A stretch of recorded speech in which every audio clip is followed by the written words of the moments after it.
आप सभी को सादर प्रणाम। संवाद विद एके में आपका हार्दिक स्वागत है। आज हमारे मध्य क्रिमिनल के जाने माने अधिवक्ता आदरणीय जेडी जैन सर हमारे मध्य मौजूद हैं। हम उनसे जानेंगे कि विधि व्यवसाय में क्या क्या चुनौतियां होती हैं। मैं सभी हमारे जितने भी अधिवक्ता हैं, कनिष्ठ या वरिष्ठ, सबको एक ही बात कहना चाहूँगा कि कोई भी जब आप पर मामला आता है तो पहले ही अपनी ये न सोचे कि ये तो नहीं होगा या इसमें ये कमी है। आप पूरी पुरजोर कोशिश करिए। जैसे मामला जमानत के मामलों में बहुत ज़्यादा होता है कि हम पहले ही सोच के बैठ देते हैं कि ये जज तो नहीं देता है, ये टफ है। ठीक है, तो सही है कि कुछ इसका फ़र्क पड़ता है, लेकिन आप अपने फाइल को पूरा करिए, पूरी मेहनत से बहस करिए और उसकी चिंता ना करिए। अगर आप पहले ही सोच के बैठेंगे कि नहीं होगा या ये जज तो ऐसा करता है, तो फिर तो अवश्य आपके विरुद्ध आदेश होगा। आप पूरी फाइल पढ़िए और जब उसके बाद पूरी बहस करिए और उसके नतीजे बहुत अच्छे होंगे। पहले ही दिल हार के मत बैठिए फाइल देखकर कि पहले ही आप उस फाइल ना करें कि ऐसा होता है। पहले रिजल्ट की फोन मत करिए आप चिंता कि ऐसा ही होगा, निगेटिव मत सोचिए। लेकिन यही संदेश है, मेहनत करिए और जो अपने वरिष्ठ हैं उनका सम्मान करिए, उनसे कुछ सीखने की कोशिश करिए। वो डांटते भी हैं तो उसको सकारात्मक रूप में दीजिए, उनसे बराबरी ना करिए।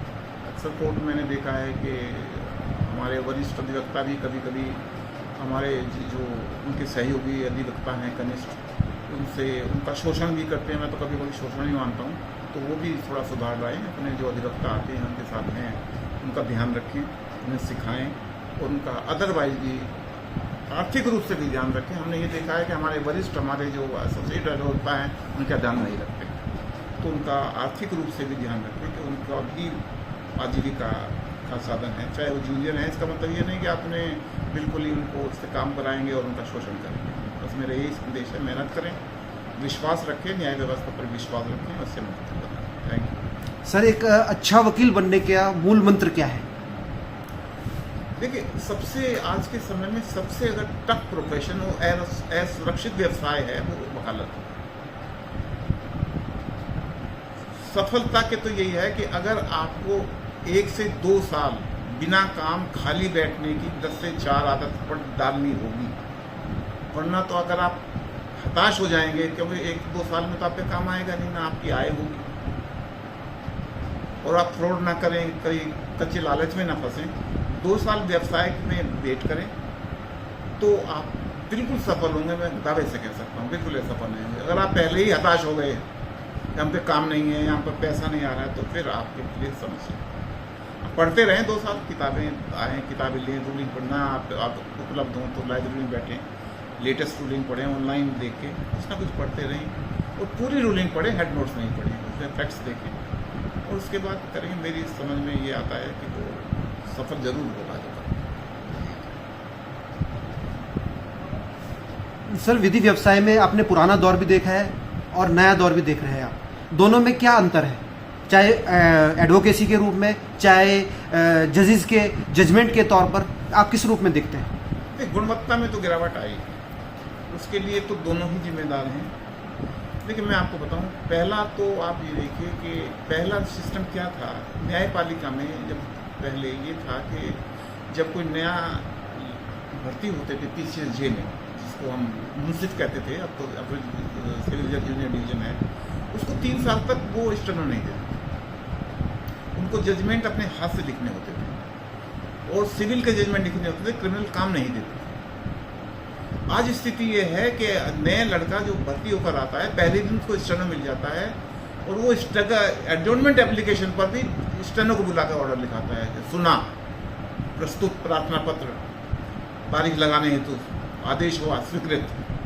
पहले लिखते थे एडजॉर्न, दैट्स ऑल। अब तो आधे से ज़्यादा काम जो पहले हाथ से होता था, वो भी अब टाइप से स्टेनो से होता है, तो काम करने की आदत कम हो गई। जब हाथ से लिखते थे तो गुणवत्ता में सुधार आता था, पढ़ने को ज़्यादा अच्छा। नेचुरली आप कोई लिख के याद करेंगे, कानून पढ़ेंगे, कानून की इंटरप्रिटेशन करेंगे तो ज़्यादा अच्छी होगी, बजाय इसके कि उसको मुजबानी आप बोलें। तो ये थोड़ी वकीलों की भी यही समस्या है। वकील भी अब क्रैश इनकम पे रहते हैं कि जमानत मिल जाए या रजिस्ट्री मिल जाए, इंजंक्शन मिल जाए, बस उसके बाद वो नहीं पढ़ते। उसका ये है सारा जो कारण है मुख्य मेरे कारण में, दोनों आर्थिक कारण। हम ग्रेजुएट होते हैं, लॉ कर लेते हैं, कोई काम नहीं होता, हमको नौकरी नहीं मिलती तो वकालत कचहरी में बैठ जाते हैं, कम से कम ठिकाना है, आने जाने का मौका मिल गया। उसके बाद घर वाले हमारी शादी कर देते हैं, हमारी आय होती नहीं है, तो फिर कहीं ना कहीं से फ्रॉड करके या किसी गलत काम करके पैसा मिल जाए, फिर पूरा प्रोफेशन बदनाम हो जाता है। तो यही एक है, फ़र्क आया है थोड़ा सा। पहले संख्या कम होती थी वकीलों की। अब देखिए, जहाँ 200-250 वकील जब हम आए कचहरी में थे, जब हमने अब 3500 वकील है। कार्य उतना, ये कार्य में तो कोई बढ़ोतरी हुई नहीं, आबादी जरूर बढ़ी है, वो काम तो उतना का उतना ही। उसके बाद विभिन्न जैसे तहसील साइड लाइन में कोर्ट्स बन गई हैं, डिसेंट्रलाइजेशन हो गया है, उससे फ़र्क पड़ा है। तो और साइड लाइन में तो बहुत ही हालत ख़राब है, वहाँ पर तो जजेस वो हैं और बस बड़ी समस्याएं हैं। फ़र्क यही आया है कि पहले काम ज़्यादा था और अधिवक्ता कम थे, तो थोड़ा सा आर्थिक रूप से भी सभी वकीलों पर काम रहता था। अब नहीं ऐसा है, अब तो बिल्कुल ऐसा लगता है जैसे वो मार्केट में बैठ जाते हैं ना, आइए वो वाली स्थिति हो गई है। तो उस पर सुधार लाने की ज़रूरत है। तीसरी बात यह है कि बार काउंसिल हो, हमारी जो पेरेंट बॉडी है, या सुप्रीम कोर्ट हो या हाई कोर्ट हो, सभी वकीलों को अनुशासित करते हैं। वो कोई न्यायिक व्यवस्था को, अपने न्यायिक अधिकारी को अनुशासित नहीं करते। बार काउंसिल का भी लोग रोज आदेश होता, वकील ये करें, ये ना करें। और सुप्रीम कोर्ट हाई कोर्ट भी कहते वकील ऐसे हैं। कोई अपनी न्यायपालिका के बारे में ना तो बार काउंसिल कुछ कहती, ना सुप्रीम कोर्ट ना हाई कोर्ट कहते। तो एक ये भी आवश्यक है कि सुप्रीम कोर्ट, हाई कोर्ट और बार काउंसिल हमारी कुछ ऐसी व्यवस्था करें जिससे वकीलों का सम्मान बढ़े। वकीलों का सम्मान नहीं है। न्यायिक अधिकारी आज ये सोचता है कि जो सामने वकील खड़ा है मुझसे कुछ गलत ऑर्डर कराएगा।